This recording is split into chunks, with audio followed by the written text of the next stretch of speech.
जवळ जवळ. नमस्कार, मी श्रीराम तेलंग. आज पैठण या ठिकाणी मी आलेलो आहे. आपण पाहू शकता पैठणच्या नदीपात्राच्या किनाऱ्यावर असलेले हे नागघाट.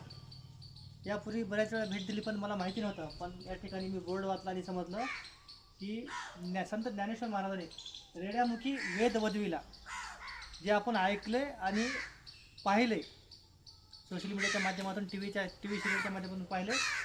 ज्ञानेश्वर महाराजांनी वेड्यामुखी वेद वदविला ते ठिकाण हेच आहे असं समजलं आणि ते पाहण्यासाठी म्हणून आम्ही आलो.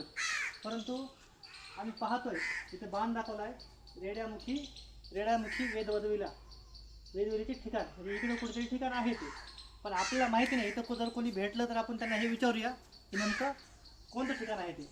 ये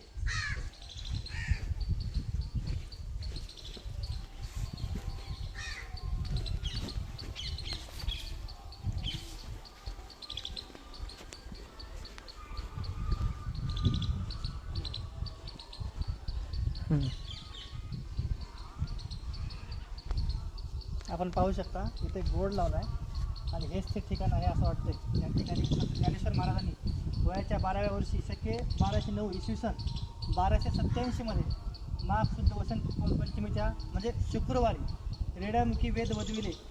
अति पवित्र ठिकाण म्हणजे हेच आहे ते श्री क्षेत्र दक्षिण काशी शालिवाहन नगरी नागाघाट. आपण पाहू शकता, इकडे दाखव.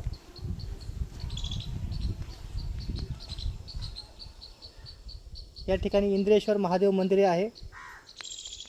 आपण खाली जाऊन पाहूया.